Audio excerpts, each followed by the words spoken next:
चलिए बड़ी खबर आपको बता दें, दिल्ली में आज से 2 दिन का वीकेंड कर्फ्यू जारी है।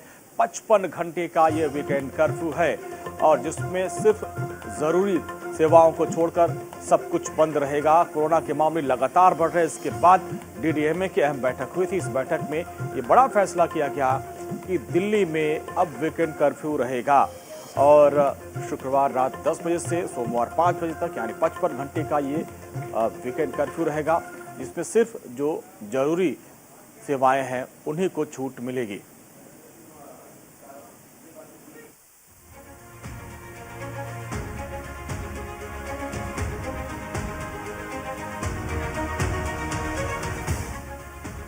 देश में कोरोना और ओमिक्रॉन तेजी से फैलता जा रहा है। कोरोना महामारी की तीसरी लहर के आहट के बीच पहली बार संक्रमण का आंकड़ा 1 लाख पार कर गया। 24 घंटे में संक्रमण के 1,17,000 से ज्यादा नए मामले दर्ज किए गए। राजधानी दिल्ली की बात करें तो कोरोना के मामलों के साथ साथ ओमिक्रॉन के केस भी तेजी से बढ़ रहे हैं। एम्स निदेशक कार्यालय में सभी कर्मचारियों के कोविड पॉजिटिव पाए जाने से हड़कंप मच गया है। नए नियमों के तहत बाजारों में, शॉपिंग कॉम्प्लेक्स में दुकानें ऑड इवन के आधार पर सुबह 10 बजे से रात 8 बजे तक खुलेंगी। ये दुकानें अपने नंबर के आधार पर एक दिन छोड़कर खुलेंगी। मॉल्स में भी दुकानें ऑड इवन के आधार पर ही खुलेंगी। दिल्ली नगर निगम के तीनों जोन में सिर्फ एक ही साप्ताहिक बाजार खुल सकेगा। इसमें भी सिर्फ 50% दुकानदारों को ही दुकान लगाने की अनुमति होगी। महाराष्ट्र में अभी तक सबसे अधिक ओमिक्रॉन के केस मिल रहे हैं। राज्य में जनवरी के तीसरे सप्ताह तक कोरोना के पीक पर पहुंचने की संभावना है।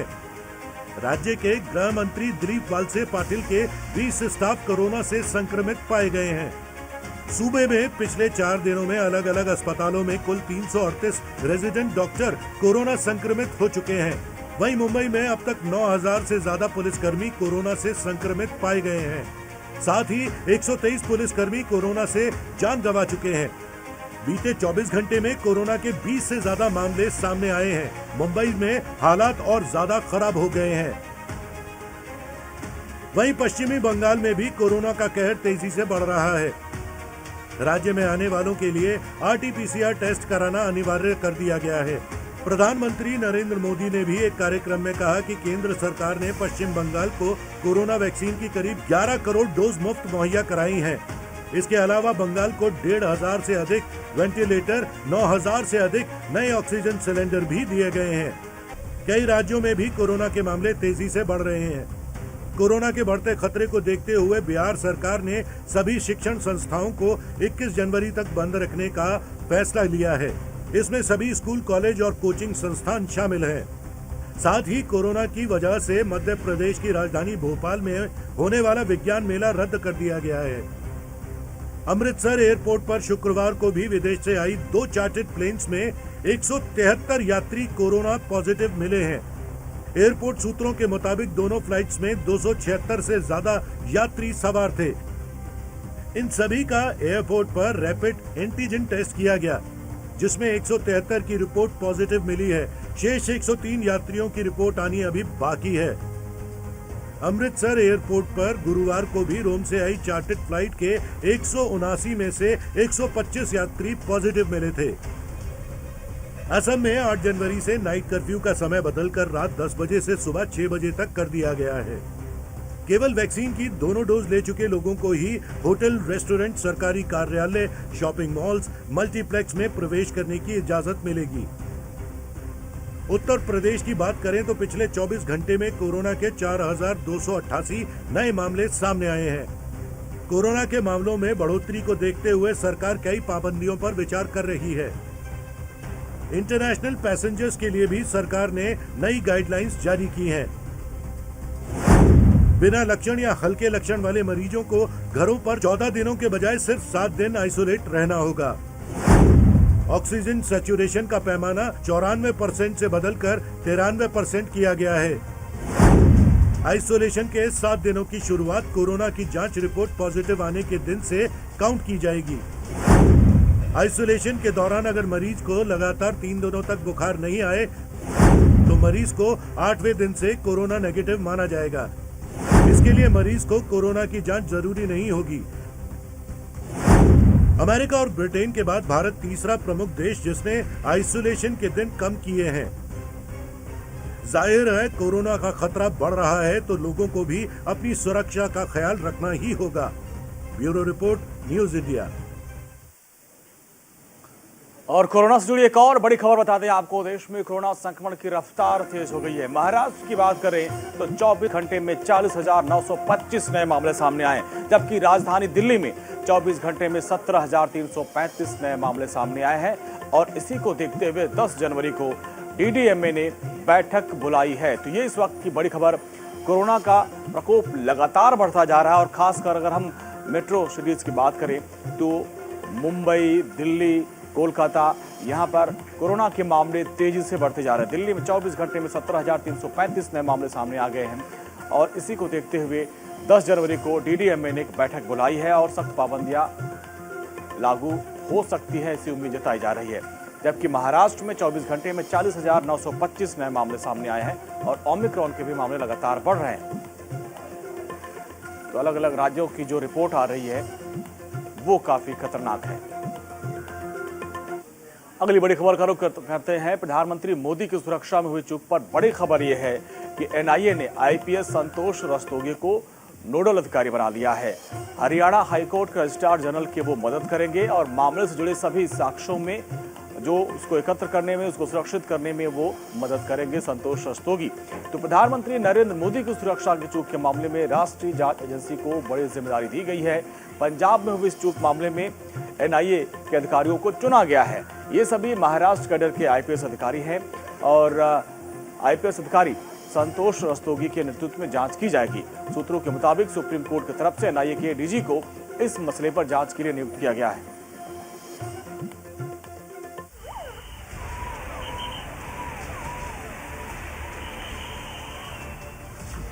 प्रधानमंत्री नरेंद्र मोदी की सुरक्षा में चूक पर शुक्रवार का दिन एक्शन भरा रहा।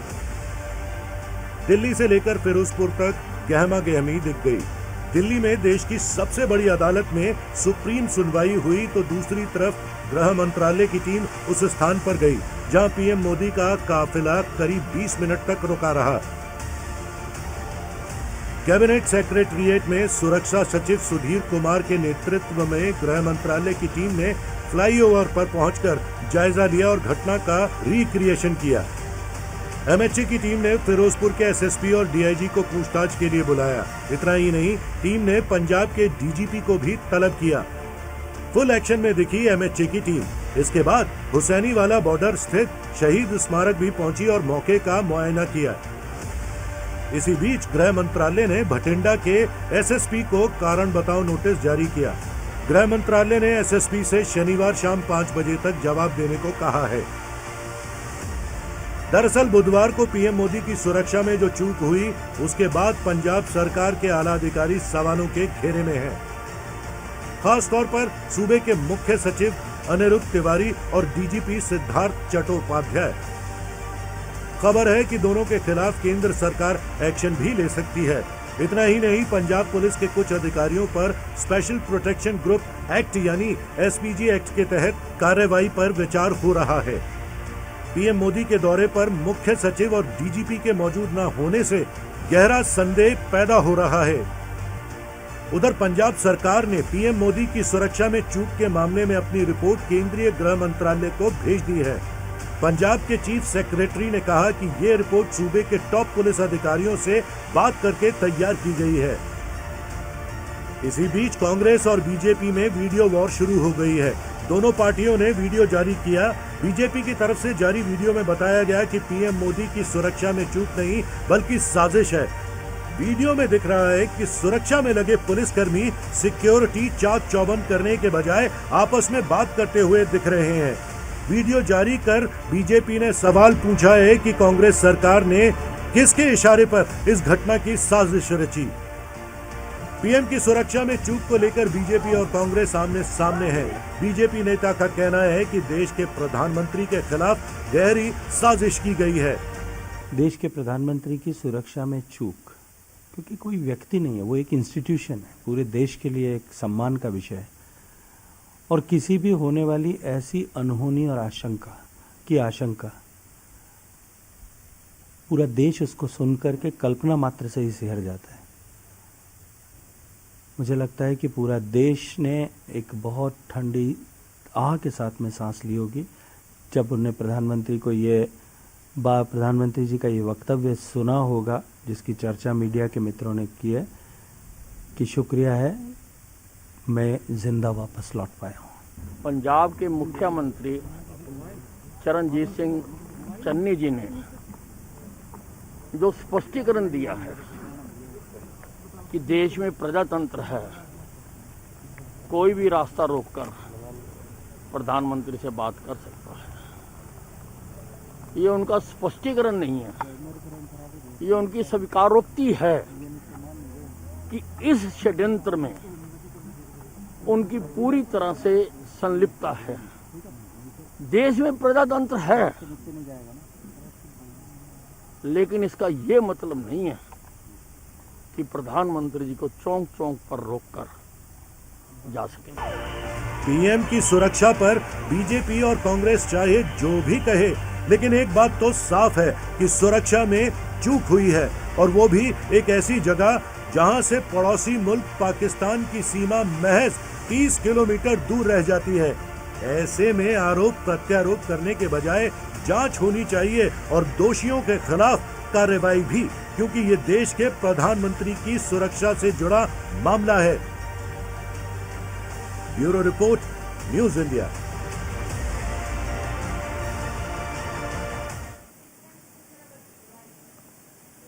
उधर यूपी के मुख्यमंत्री योगी आदित्यनाथ ने राज्य के लाखों किसानों के बिजली का बिल आधा करने के लिए कहा है और इसके बाद से अब सियासत गर्मा गई है।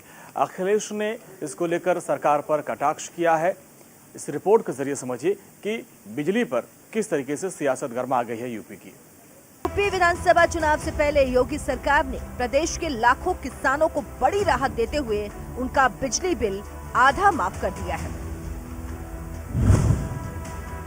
यानी प्रदेश के किसानों को निजी नलकूपों पर आने वाली बिजली बिल में 50% की छूट दी जाएगी। इस छूट का लाभ ग्रामीण और शहरी दोनों क्षेत्र के किसानों को मिलेगा। ग्रामीण क्षेत्र में मीटर कनेक्शन पर 2 रुपए प्रति यूनिट की जगह 1 रुपए प्रति यूनिट ही चुकाने होंगे।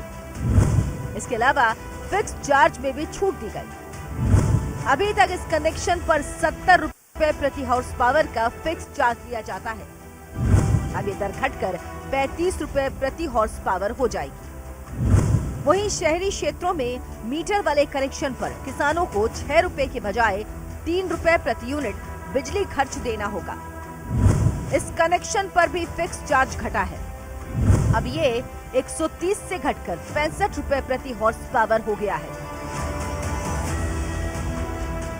योगी सरकार की इस घोषणा के बाद बीजेपी और जोश में आ गई है। यूपी के डिप्टी सीएम दिनेश शर्मा का कहना है कि सरकार किसानों की आय दोगुना करने की दिशा में आगे बढ़ रही है।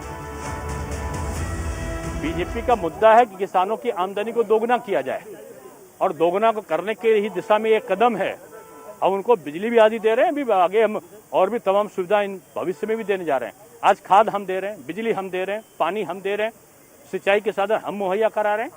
आज विभिन्न प्रकार के उपकरण, आज कृषि के उपकरण देने का काम गांव-गांव की समितियों को बीजेपी कर रही है और यही चिंता है विपक्ष की कि बीजेपी किसानों के लिए भी काम कर रही, व्यापारी के लिए भी काम कर रही, छात्र के लिए भी काम कर रही, शिक्षक के लिए भी काम कर रही। यही आज विडंबना है विपक्ष की।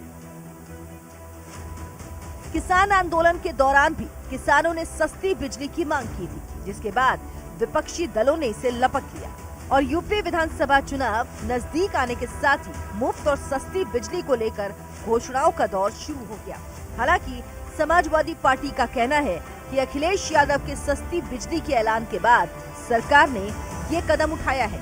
वहीं कांग्रेस का आरोप है कि सिर्फ चुनाव की वजह से यूपी में बिजली सस्ती की गई। श्रेय लेने और छीनने का तो सियासत में पुराना ट्रेंड है, लेकिन सस्ती और फ्री सामान देने के बदले राजनेता जनता के वोट के रूप में कीमत वसूलते हैं। अब इस खेल में जो जीत गया वो सिकंदर, नहीं तो हारने पर 5 साल के लिए विपक्ष की आवाज बनने के लिए तैयार रहना होगा। Bureau report, news India.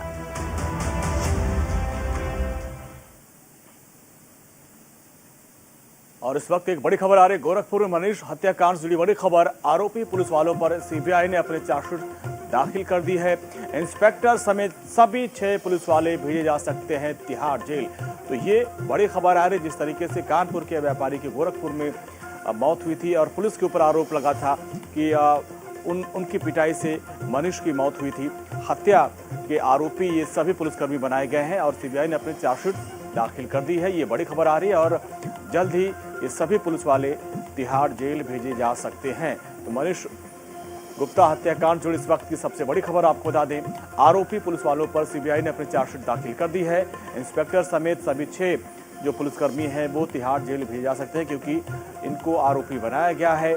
और जिस तरीके से गोरखपुर में एक होटल में उनके साथ मारपीट की गई थी और उसके बाद संदिग्ध परिस्थितियों में उनकी मौत हुई थी, इस पूरे मामले में ये बड़ी कार्रवाई की गई है।